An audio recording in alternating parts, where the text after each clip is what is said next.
Good afternoon, everybody. Welcome to today's webinar sponsored by the Children's Safety Network.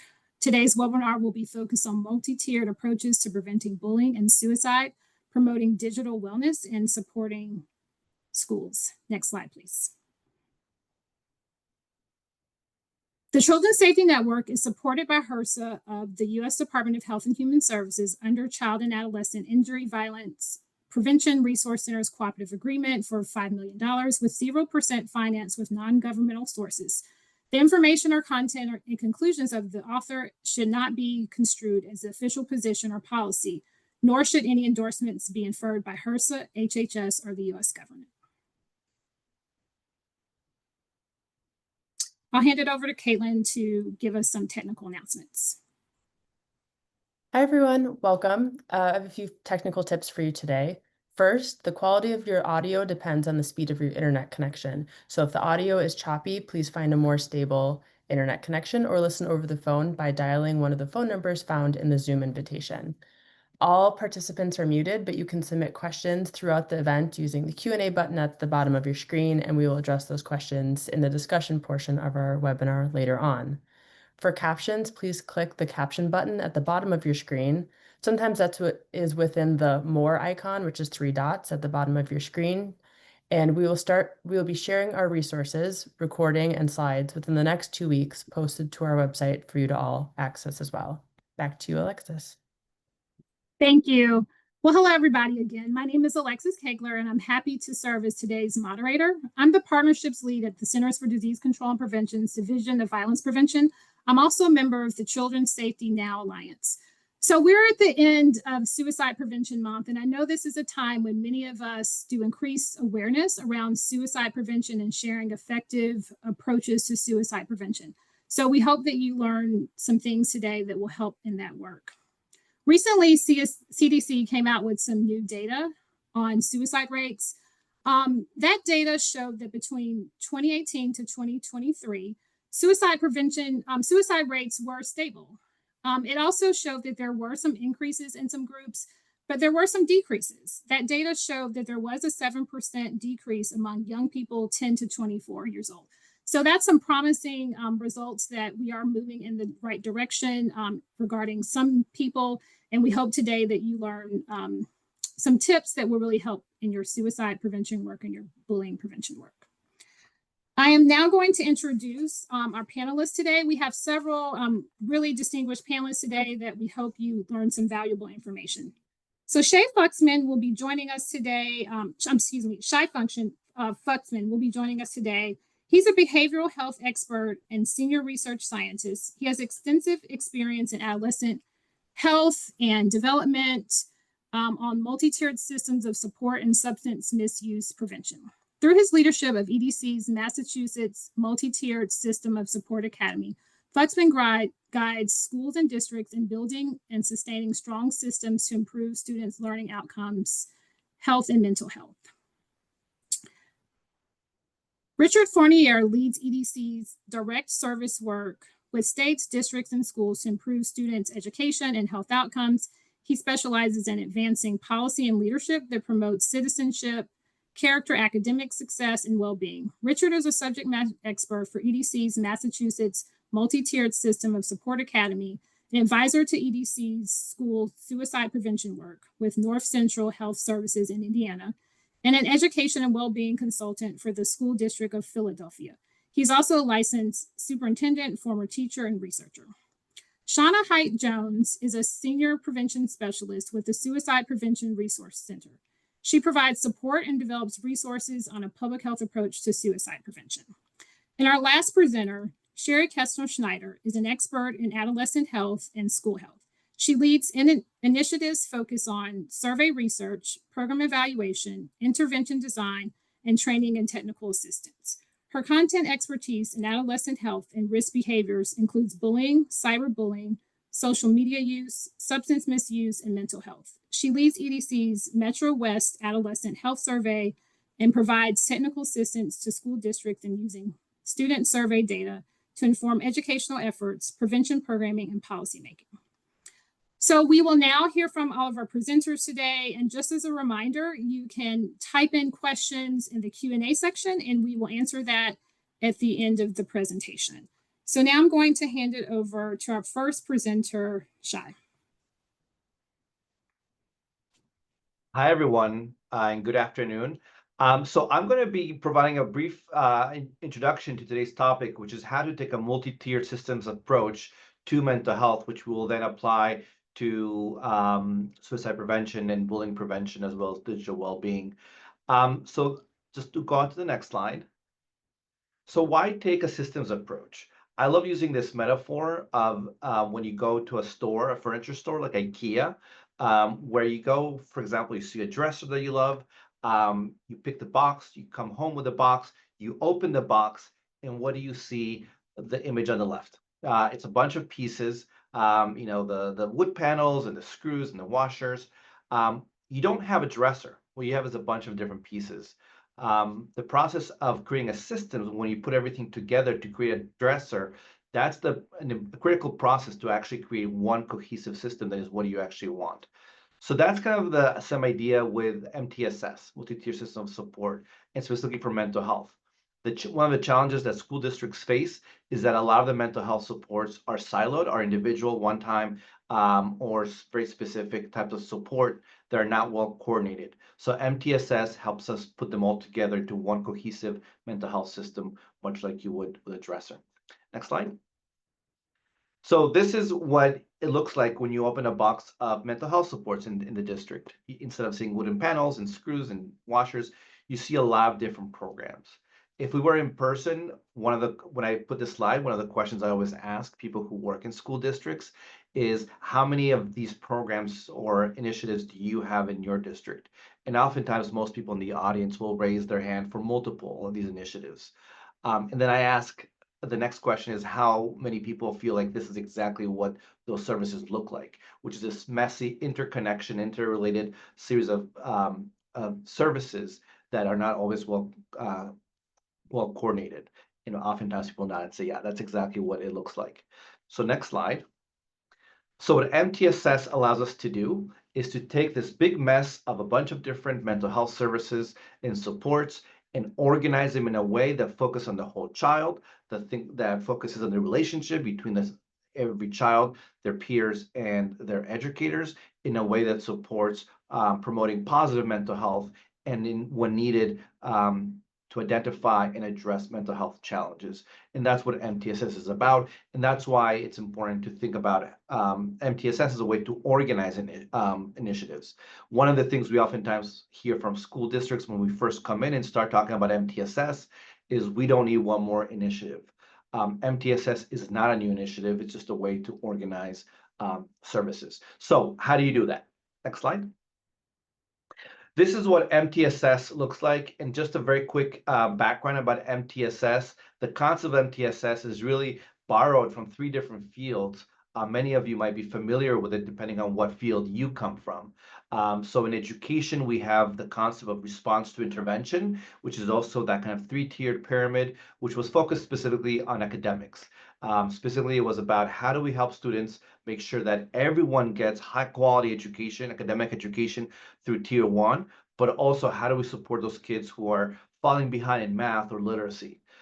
In addition, there's also PBIS, positive behaviors, interventions and supports, which is also organized in that pyramid. And that was a different concept, although really following the same idea of 3 tiers.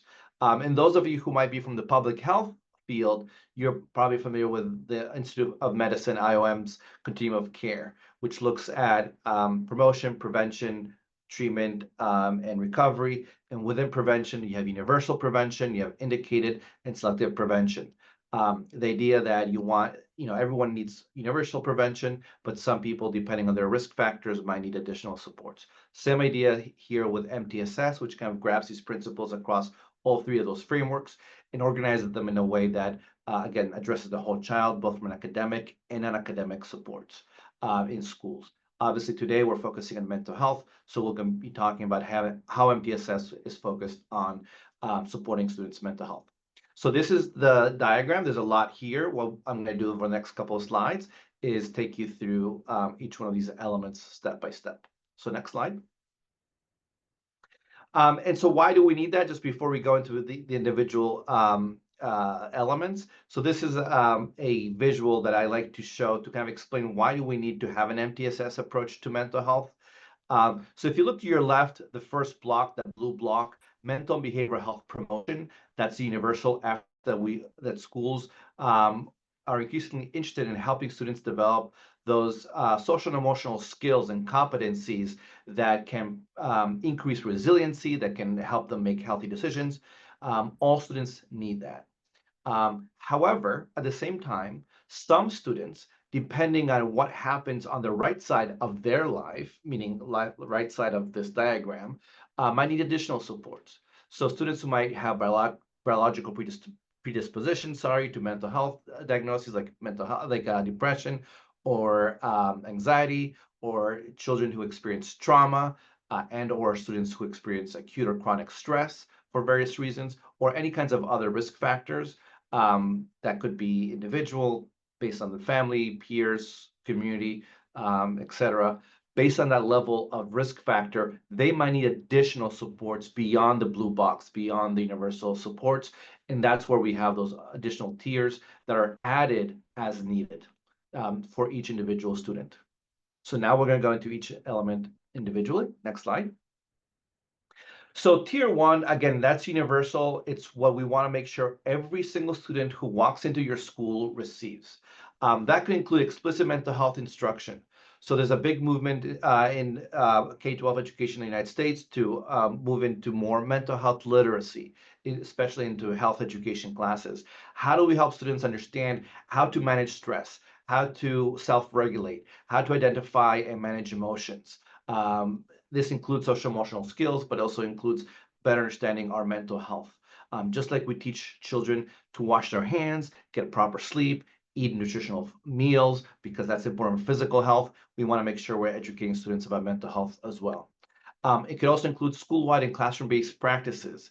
So teachers greeting students and developing meaningful relationships with every single child in the classroom. That's tier one. That's helping them develop those meaningful, productive relationships, which can also then enable them to ask for help, what we call help-seeking behaviors, build confidence, which again are all protective factors against risky behaviors.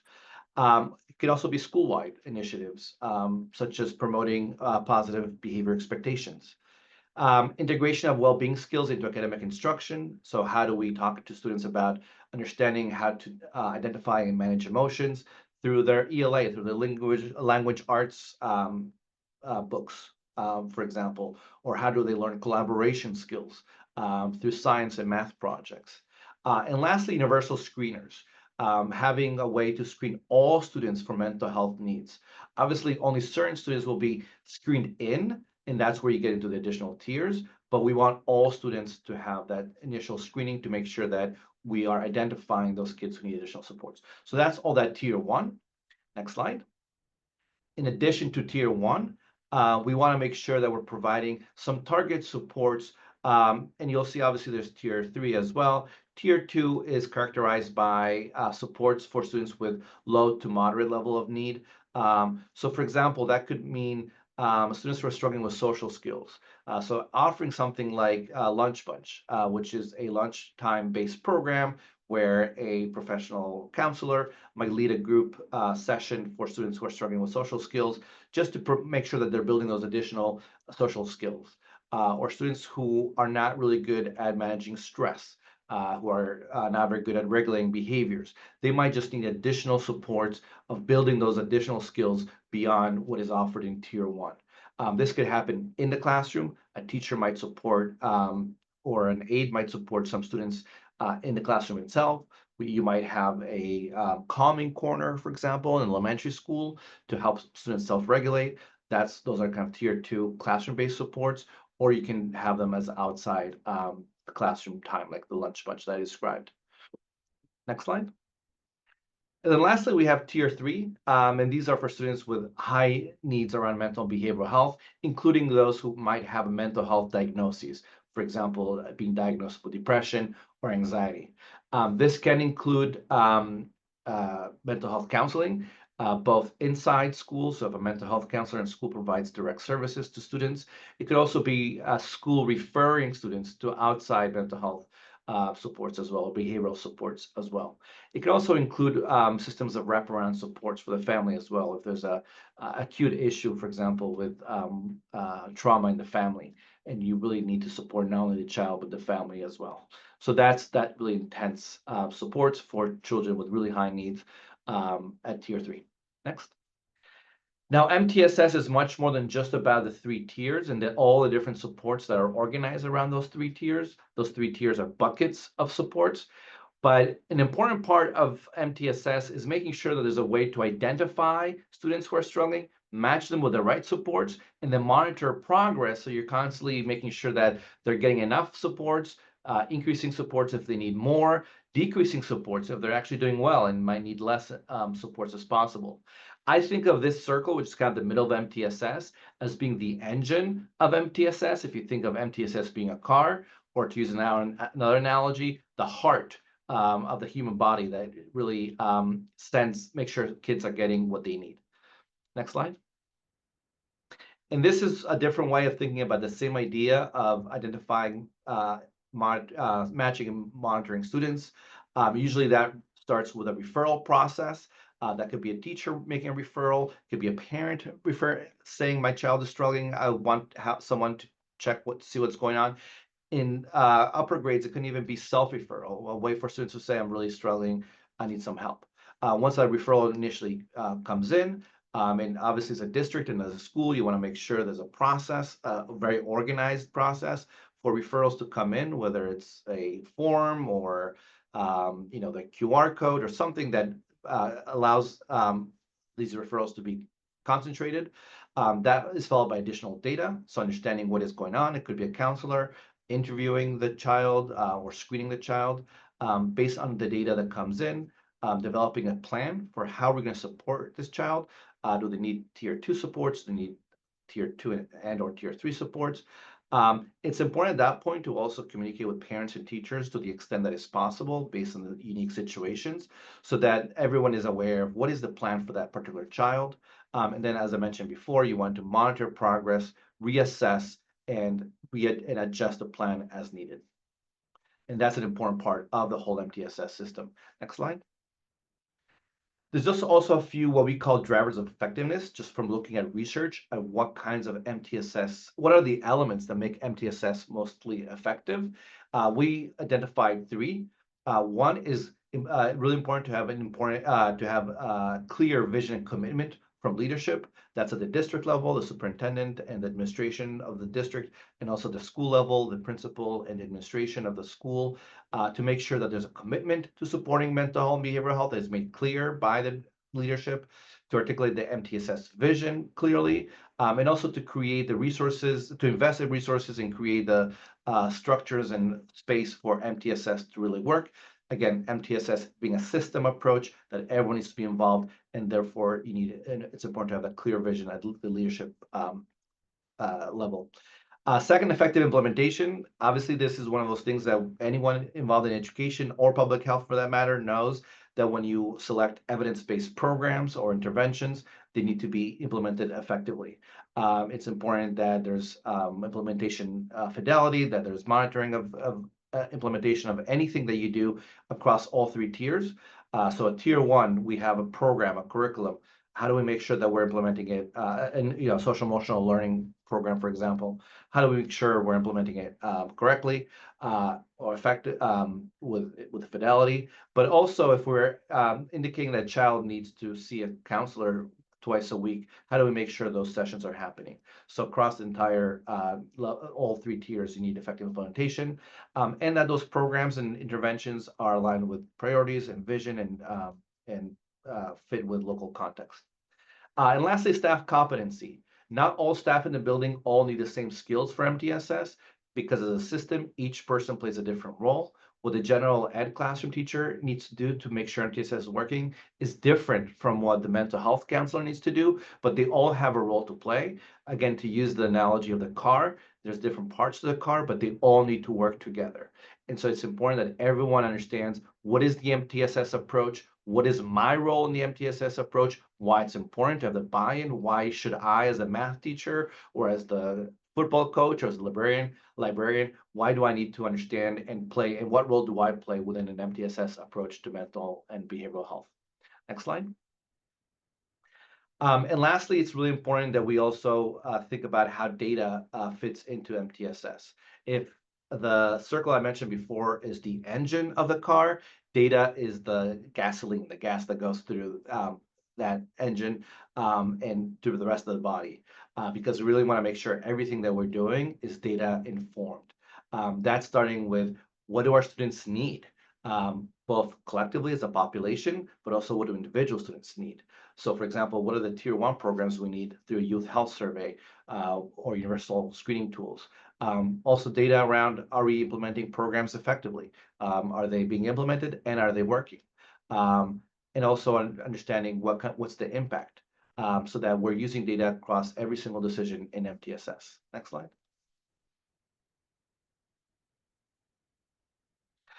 So that's my MTSS presentation, which we'll now take into more in depth. And for that, I think I'm passing things over to Sherry. Thanks so much. And while Sherry's getting her slides set up, just want to remind people you can put your questions in the chat and in the Q&A section. And I see several of you already done that. So we'll now hear from Sherry. Thank you.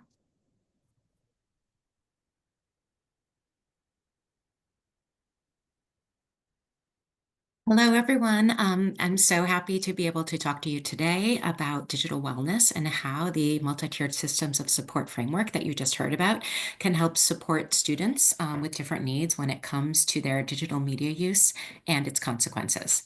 Next slide, please. So you've probably all seen the news, not only about the teen mental health crisis, but also about it being linked with the rise in social media use among youth, which happened at the same time. And we'll talk about the connections between those two in just a second. But you've also probably also heard about the rapid rise in school cell phone bans. Maybe some of you are implementing those now. And that certainly is a concrete step that schools can take to limit distractions during class time. But is it really enough to stem the potential negative effects of digital media use? Next slide. So given all of these headlines, I just wanted to take a step back and look at some of the data. From 2013 to 2023, and this is data from the Youth Risk Behavior Survey, you can see that there has been a rise in mental health problems, both among girls as well as boys. Here you can see depressive symptoms in the past 12 months, increasing from 39 to 53% among girls, 21 to 28% among boys. And you can also see that there is a little bit of a widening of the difference between boys and girls over time as well, particularly around 2021. Next slide. At the same time, we also see a doubling of the proportion of youth who say that they are online almost constantly, with 46%, almost half, saying this in 2022 and 2023. So it's really easy when you see this data to make the jump that digital media use is associated or the cause of mental health challenges, particularly among girls. And there is some evidence to support that link, but there really is a lot more to that story. Next slide. So when we ask students about their digital media use, we find that their experiences are quite varied. On the positive side, many students do report benefits. They report being able to connect with other teens online, to express themselves, to be creative, to get emotional support. And also, they're able to seek help online sometimes for concerns that they might have around their health, mental health, etc. But at the same time, we also see that students are experiencing negative consequences of being online. They might be feeling mental health problems like anxiety and depression, poor sleep, poor academic performance. They may be involved in cyberbullying, and they may be engaging in negative social comparison, comparing themselves to what they see online, that could lead to things like poor body image or disordered eating. So given these mixed experiences, we really need to do more research to fully understand the nuanced relationship between digital media and mental health. The research findings are mixed for a number of reasons. First, how is social media use being measured? Many studies so far have focused on time spent on social media. And while that is certainly important, and it's easy to measure, you can ask for self-report, but you can also monitor reports on students' cell phones, let's say, of their screen time. But at the same time, quality of interactions is harder to measure, and that's really important as well. How are students using their time? Are they connecting with others? Are they exploring a new hobby? Or are they being exposed to content that might be harmful to them, that might harm their self-concept or make them feel excluded or lonely? So that's really important to think about both the quality as well as the time. In addition, some studies focus on problematic use of digital media, but they don't necessarily study the everyday patterns of use that characterize most teens. Second, the existing research is somewhat limited in terms of the population studied. And we know that some youth are more susceptible to having negative online experiences due to pre-existing, mental health conditions, personality, etc. And there is some evidence that students with higher levels of existing mental health problems are more likely to also report problematic or addictive digital media use. But this association is not true for everybody. Lastly, we don't yet have a lot of data from prospective studies that look at digital media use and mental health. Most of the data is cross-sectional, although that is certainly changing. But we really don't know, is it digital media use that's causing mental health problems? Are mental health problems or kids with mental health problems more likely to be drawn to using digital media or to be using it in negative ways? There's really so many different contributing factors to mental health, as you know, and as you heard about in Shai's presentation. So it's really difficult to be able to make some definitive conclusions right now. So I wanted to just mention those things. And as you can see from this headline, everyone says social media is bad for teens, but proving it is another thing. Next slide. So in light of the information that you've just heard about digital media use and mental health, I want to flip things a little bit and instead turn to focusing on digital wellness. And so I want to ask you, what comes to mind when you think of digital wellness? To be honest, when you ask this question to most people, they think about trying to just prevent the negative consequences of digital media use, which of course we all want to do. And our work with schools has shown that that's where many schools are as well. They really want to keep kids from being exposed to harmful content. They want to prevent cyberbullying. They want to prevent high levels of use of digital media that might influence or impact negatively students' concentration, their peer relationships, etc. And all of these are important. Next slide. But what I want to do here is just encourage you to think more about digital wellness, that in order to prevent some of the negative consequences of digital media use, we need to better equip students to use digital media in positive ways that support their well-being. And so here you can see a definition of digital wellness. This is from Children's Hospital Boston Digital Wellness Lab. And I really like this definition because it refers to wellness, both in terms of mental, physical, and social emotional health. And I also like it because it focuses not just on limiting use, but also on intentional, authentic, and balanced engagement with technology and interactive media. And we know that cell phones and social media, gaming, etc., those are not going to go away. So what we really want to focus on is how we can teach kids to use them in ways that support their mental and physical and emotional health. How can we teach them to self-manage their use of digital media, to empower them to take control, and to take the actions that they need to if they feel like digital media use might be having some harmful effects for them. Next slide. So now we are circling back to the multi-tiered systems of support framework. And so as you all know, whether or not cell phones are banned in schools, students are bringing their online experiences with them into the school building. They might be tired from being on their phones late at night. They may be upset at something that they saw online. They might think it was anxious, or it might be making them anxious or scared. They might be anticipating a negative social interaction at school as a result of something that happened online the night before. And they simply just may be unable to focus on what they need to do, which is their learning. So here we're going to apply the MTSS model to digital wellness. Work that we've done in schools, talking to students, faculty, and parents, have led us to think about digital wellness in this context for several reasons. First, it's critical to address varying levels of need of students and provide appropriate supports for all students when it comes to their digital media use. We know that some students naturally are able to set limits better than others, and so it's really important to consider those varying levels of needs, abilities, and the context in which each student grows up. We also know that given the ubiquitous nature of digital media use, promoting digital wellness is going to also require a systemic and integrated approach. As you just heard, using data to drive approaches is really important, and MTSS is a data-driven approach. It also provides a framework for identifying gaps and prioritizing strategies so that you can think about how to best serve all students' needs. And lastly, there's evidence of the effectiveness of the MTSS approach in many other areas, and so it does not seem like a stretch to think about digital wellness in that area as well, particularly in how it relates to behavioral health. Next slide. So what does it look like when you apply MTSS to digital wellness? Many schools are focused here right now in Tier 1, digital wellness programs, practices, and policies for all learners. And these are a list of some of the different elements of Tier 1 strategies when it comes to digital wellness.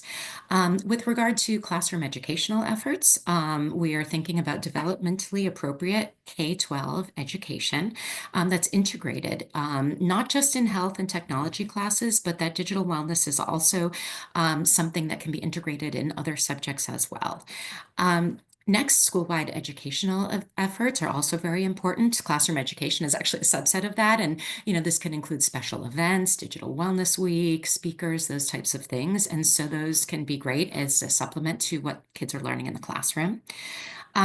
School climate initiatives are certainly important. We know that for kids, their online and offline worlds are often quite blurred. And so how do you address, for example, cyberbullying and its impacts on the school climate, even if it's not happening in the school building?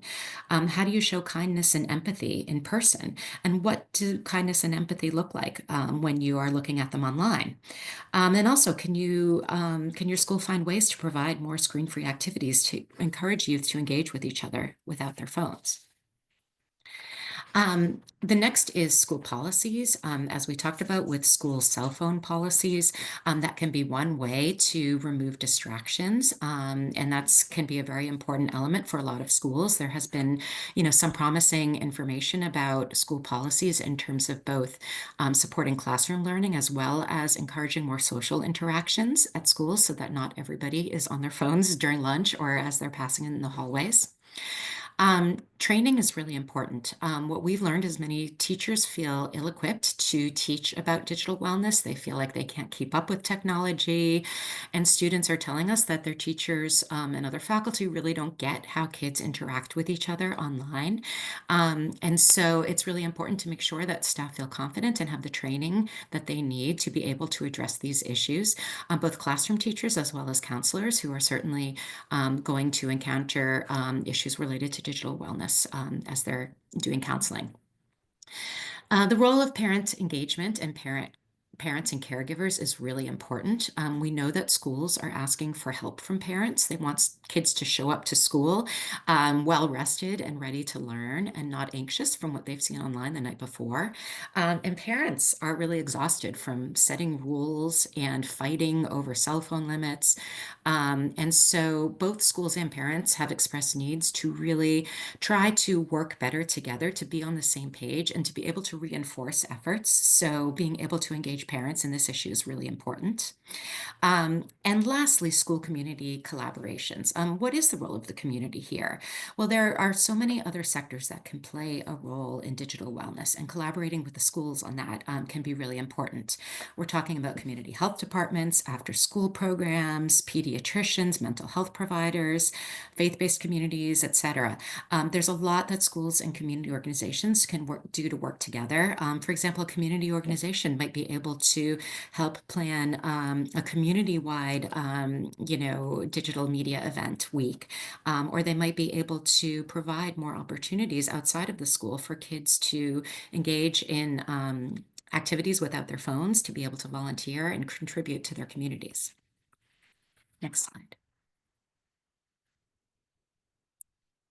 So targeted Tier 2 supports are needed for some youth who face greater mental health challenges and or who may need, additional supports related to their social or communication skills. And a lot of times these programs might already be in place. And so it's not a big lift, but just a matter of incorporating something related to digital wellness into those programs. So for example, Shai mentioned the Lunch Bunch group in his presentation for students who need a little bit of extra support in their social or communication skills. And so one thing that you could do is with that Lunch Bunch group, you could include addressing not only in-person interactions, but also online interactions, talking about and providing opportunities to practice some of the online interaction skills that students need, particularly as you're thinking about interacting without the same social cues and contexts that people have when they're in person. So something like digital interaction skills can be practiced in that kind of a setting. In addition, if you have a group for students who might be struggling with stress or anxiety, you could devote some time to exploring the role of digital media use and talking more with these kids about how they can self-manage their use so that they can be using digital media in supportive ways. Peer support through education and mentoring can also be important for these youth, particularly as we know that students really prefer to talk to their peers who understand more of the nuances in terms of how kids are interacting with each other online. Next slide. And so lastly, we have one-on-one intensive interventions for youth that do require intensive support.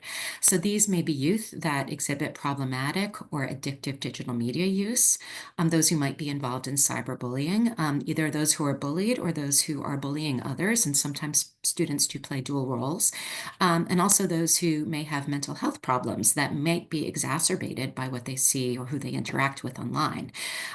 So one of the things that we've heard a lot from students is that counselors don't necessarily proactively ask them about their digital media use unless the specific reason for them to be talking is something like cyberbullying that's directly related to that use.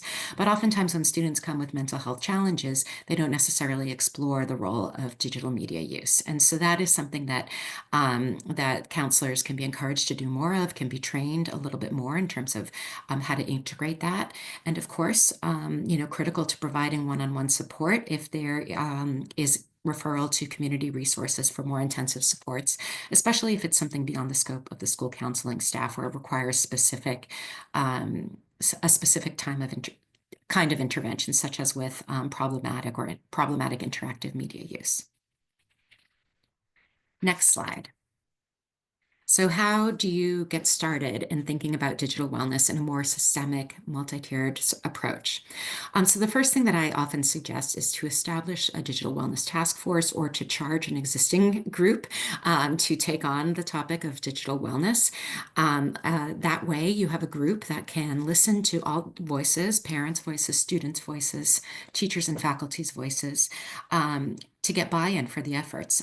They can work to educate the community about any substantial programmatic or policy changes that might be made to help them really understand why those changes are being made so that there's buy-in and support.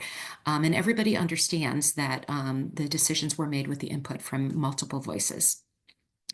Second, it's important to conduct an inventory and assessment of existing digital wellness efforts. You may find out that there are particular groups of students whose needs aren't being met, or that you're lacking supports at a particular tier.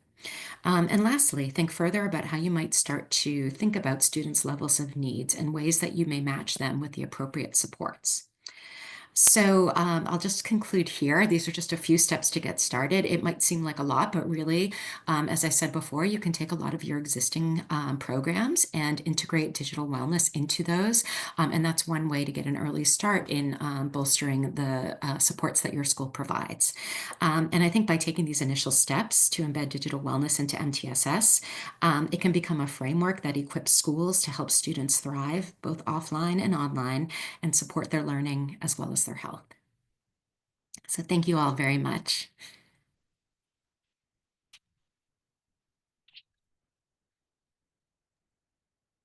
Thank you so much for all that great information. And I just love that concept of us really thinking about digital wellness. So now I'm going to hand it over to our final speaker, and then we have plenty of time for Q&A. So keep the questions in the question and answer box so that we can get to those at the end. So I'll hand it over to Richard to close us out. Great, thank you. Hey, everyone, and good afternoon. Unfortunately, my colleague Shauna is unable to be here, but she may be able to join toward the end of the webinar for the Q&A. Next slide, please. So I want to talk to everyone today about an approach that we think is very effective for districts and schools in preventing suicide in youth. We call this approach the multi-tiered suicide prevention for schools. Building on the presentation that Shai and Sherry both provided on MTSS, we have also applied this framework to prevention efforts for suicide and positive mental health throughout the tiers. This is increasingly important because as we have generally seen, as you probably know, we have generally seen rising rates of deaths by suicide and suicide attempts by youth throughout the US over the last decade plus. Next slide, please. So to start, what is effective school-based suicide prevention? Many of you have probably or had some level of familiarity with this or experience around suicide prevention trainings, educating you, for example, on the warning signs of suicide. We see effective school-based suicide prevention as going beyond these trainings alone and looking at how we can really implement a variety of prevention strategies that exist throughout and across different tiers in your schools.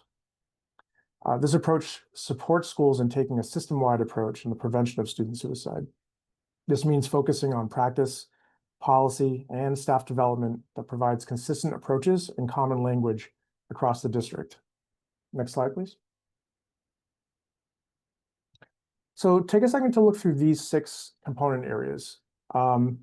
We believe that this whole approach is most effective when these strategies that I referred to are anchored around these 6 areas. And we know from research that while suicide cannot be stopped, suicide is preventable. We know that school systems and protocols can guide the school community in responding to suicide risk and deaths by suicide. We know from research that all school community members can learn the warning signs of suicide and take actions to support at-risk youth. We know that implementing a variety of prevention has been shown to reduce youth suicide rates. We also know that schools can invest in the social-emotional well-being of youth and create environments which reduce risk factors and increase protective factors.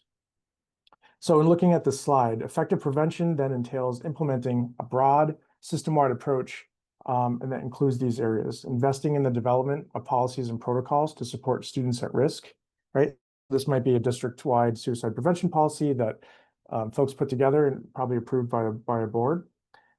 Developing community partners. Many districts are surrounded by at least 1 or 2 health organizations, for example, that can provide support and trainings. Trainings for school staff on suicide prevention, investment in protective factors, or the creation of a school culture and environment that supports youth well-being, something that can be partially addressed through social-emotional learning work, as Shai was noting earlier, and the development of stakeholder buy-in from both the school and, of course, the larger community for suicide prevention efforts. Next slide, please. So if you look on the left of this slide, you'll find all the key components that I just mentioned. And on the right, of course, are the MTSS structure with the tiers. At the very base, at the bottom here of our framework, you'll find the foundation of engaging key stakeholders for all that we do, right? This is very critical because it's not just students and staff and the leaders, but also families, everyone that's involved, from someone who's driving a bus to a custodian, to the community members that have anything to do with the school, or with youth within the school. So from there, we want to promote protective factors in students' lives through SEL, mental health promotion, et cetera. And this we do for all the students in the school, which is at Tier 1. Around Tier 2, we want to identify and support youth who are at risk of suicide. And often this identification of youth occurs through small group trainings and screenings of students, which again is generally around that Tier 2 area. We want to implement our suicide risk response and postvention protocols when a youth exhibits those warning signs of suicide or death or if a death by suicide occurs, requiring us to provide intensive individual interventions to youth who are struggling with suicide or the loss of a peer or a family member to suicide, right? And that's going to happen at that Tier 3 level. And we have community partnerships over here on the side, on the far left there, as they can provide experts, behavioral health providers, and advocates who can support our school efforts across all 3 tiers. I do want to acknowledge here that this is a bit of a simplistic view of the key components that I mentioned, and that actions across many of these components may actually occur across more than just Tier 1 or just one tier, right? They could be overlapping in many cases. For example, just having a suicide risk response policy and protocol in place could be seen as a Tier 1 intervention as it is a resource for the whole school. But we could identify the implementation of that policy as existing at the Tier 3 level. Likewise, you might conduct a training for a small group of school staff on how to identify youth who are at risk for suicide, but then provide support in an intensive manner at to the individual youth who are found to be at risk, right? That would be more at Tier 3. Next slide, please. So I won't spend too much, we're short on time anyway. I'm not going to spend too much time on this slide, but generally, these are what we hope districts and schools can end up with when they engage in suicide prevention around MTSS, right? We'll want to be able to do a number of these things. We want to have a plan and a vision. We want to be able to equip folks with skills and the capacity to prevent youth suicide across the tiers, increase connectedness with other districts and schools, et cetera. And you'll be getting these slides as well. These will be posted, so you'll be able to look more closely at each of these. Next slide, please. So I just want to look over quickly the process that we usually engage in, and we recommend for districts doing this work on their own. Usually includes 3 main phases, right? And generally, we try to scope this over 2 to 3 years. So we begin with the environmental assessment, right, on the left side here, for the start of the school year. And by the way, this environmental assessment is a free assessment that we've created at EDC. Any district or school is welcome to use. I'll place a link in the chat at the end of this presentation so you have it available and you can download it. And I'll talk a little bit about this later if I have time, but this is basically an assessment that's used with the school team to look at everything going on in relation to suicide prevention from Tier 1 to Tier 3. It asks questions like, what do we have in place from grades K-12 and SEL related to prevention, such as stress management?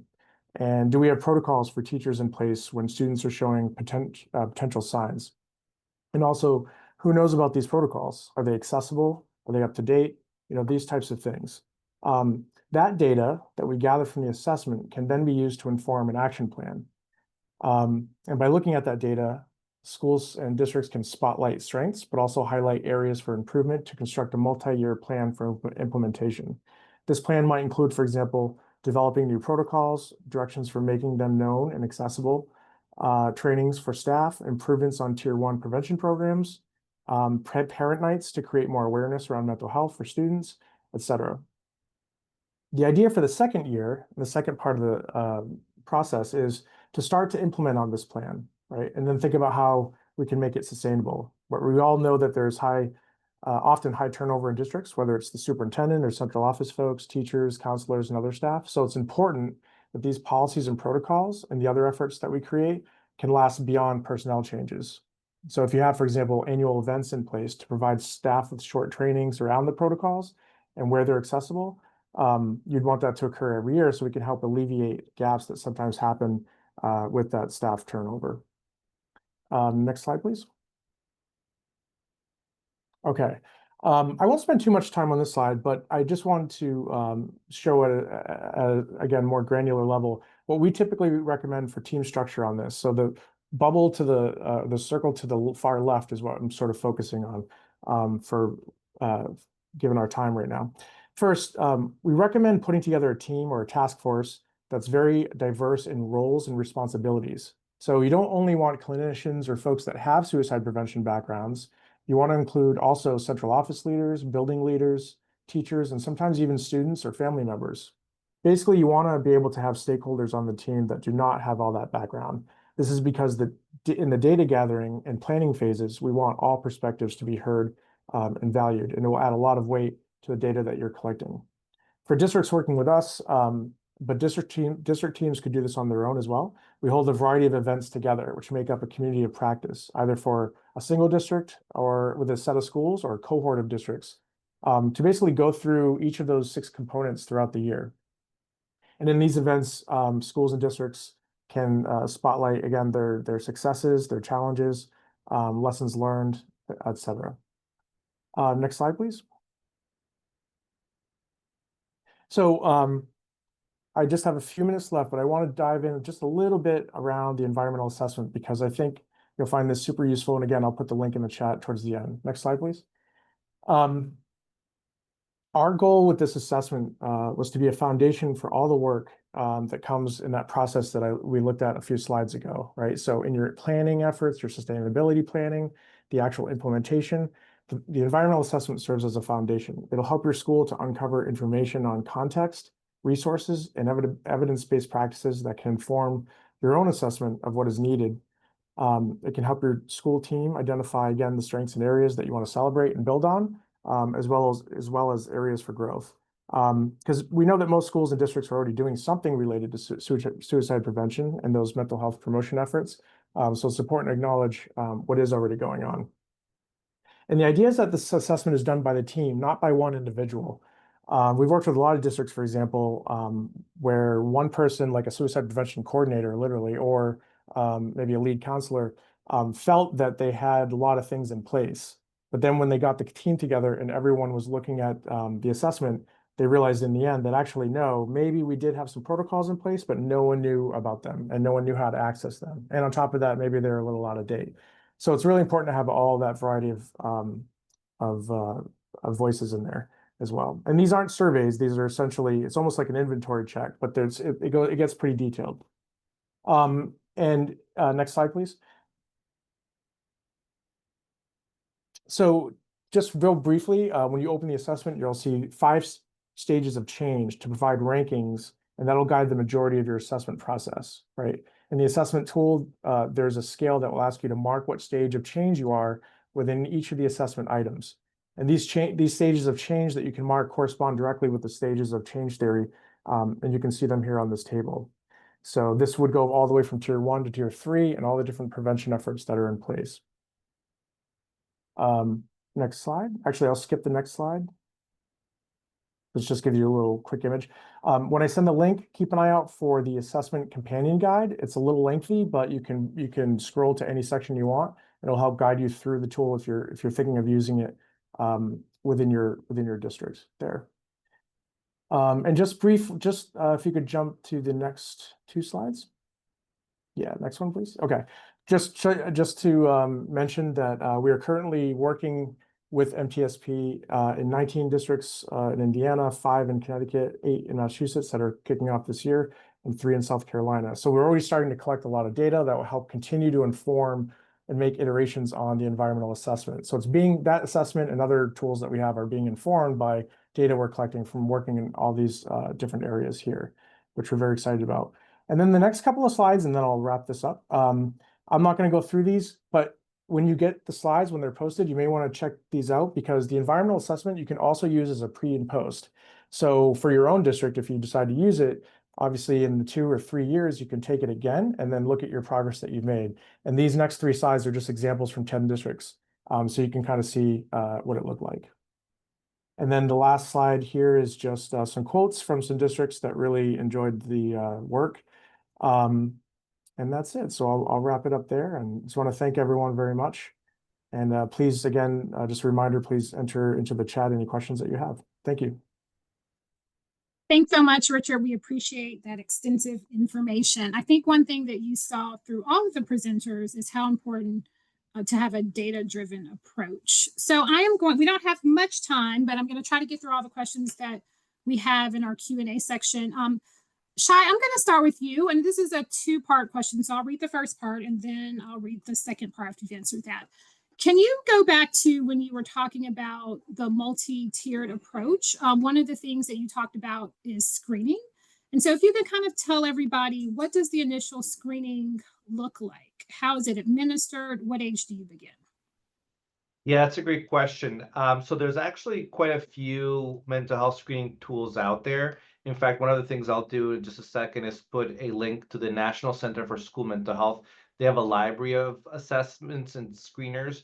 In terms of when to start, that's a great question. There are screeners designed for young children where parents and or teachers do observations. So it's not, you're not asking children about they're sad. And then most of them are actually for adolescents, so middle school and high school. There's a process for how to implement a screener. You really want to be thoughtful about how you do it. The last thing you want to do is screen students and then realize that you don't have any follow-up, you don't have the resources to follow up. So you really want to think about the whole process. Usually screeners are very brief sets of questions. One, for example, is PHQ-9, which is a 9-item screener for depression. A professional asks those questions of students individually, usually twice a year, obviously private setting. And based on that, students are either screened in or screened out from, in that case, depression. There's also some for anxiety and other mental health conditions. The important thing to remember about universal mental health screening tools is that they're not diagnostic. So you're not diagnosing students with depression. You're just flagging them as being at risk for depression, as an example, or other conditions. And then you do it, if someone is flagged in, then you do follow-up supports and both assessments and supports. Great, thanks. And then the second part is, I wonder, could you spend just a quick second talking a little bit about bullying? I don't know if there's a screening for that. And would those students also be referred to services, particularly the ones that are doing the bullying? Yeah, that's a great question. We know that oftentimes, not always, but students who are involved in bullying, the bullying itself is a manifestation of underlying mental behavioral health challenges. So if a student is caught bullying, the first thing obviously you want to do is make sure the victims are safe. But you do want to work with that child, the person who's doing the bullying, to see what is going on, to try to figure out the root of the behaviors, and obviously provide the supports. I should also say that while we think about bullying, the classic idea of bullying as one-on-one, the bully, sometimes bullying happens in groups, and sometimes it could be a manifestation of a school climate, a negative school climate. So we also want to be thinking about bullying as a tier one, bullying prevention as a tier one approach as well, to make sure all students know how to develop meaningful relationships in a way that is a protective factor against bullying. But to the original question, yes, if a student is caught bullying, you definitely want to consider what might be underlying conditions. Okay, great. So I'm going to refer this next question to Richard. So I know your presentation focused on schools, but is there a similar tiered system for statewide suicide prevention that's not just within the school system? I honestly, I don't know the answer to that. There may be. So Shai and Sherry, I'm not sure if either of you know. I'm actually not sure. I wouldn't be surprised if there were some states that have adapted or been thinking. Lots of people are aware of MTSS. It's actually growing nationally. So I wouldn't be surprised if states are thinking about that in terms of integrating it with their other work. But I apologize. I'm not sure or I don't have a yes or no answer. But it's a good idea. Do any of our other presenters want to jump in? I don't know specifically about suicide prevention, but definitely a lot of state education agencies have adopted MTSS as a framework that they support districts with, be it through funding, through grants, through technical assistance, through guidance documents. And the concept of MTSS is meant to be both academic and non-academic. So within that context, there might be supports around suicide prevention within MTSS as well. Okay, great, thanks.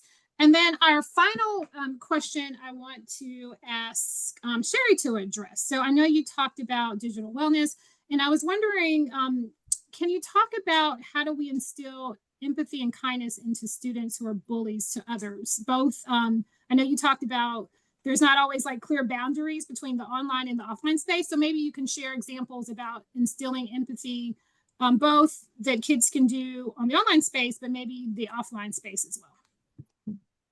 Yeah, thank you for that question. I think that it's, and I'd welcome Shai and Richard to jump in as well with their expertise. But I think that it's really important to think about what things look like. You know, what does kindness look like online? What does it look like offline? What is the difference? How can you be empathetic in an online situation where there is a lack of social cues and context? I think often with kids, sometimes they may make a comment online and they have a certain intention in mind, and it's not taken the same way by the person who sees the comment. They may not mean it to be harmful, but it may in fact be perceived as harmful. And so I think in terms of online and offline communications, it's really important for, I think, schools to talk with students about what the differences are, how things might be interpreted differently, and what does empathy look like online versus offline? You know, what does it look like when you're talking to someone face to face? If you can't see them face to face and you're not quite sure, you know, what they mean by a certain comment, how can you ask questions or explore further their situation so that you can show empathy online? So I think those things are really important to kind of think about it both ways. Thank you so much. So I want to thank all of our presenters today. I hope everyone found this valuable. I want to thank everybody joining us today. And I would ask everybody if you would just take a second to fill out our evaluation. It's on the screen. It's also been put on the chat. And thanks again for joining. Please sign up for future webinars by the Children's Safety Network. Thanks to everybody for joining today.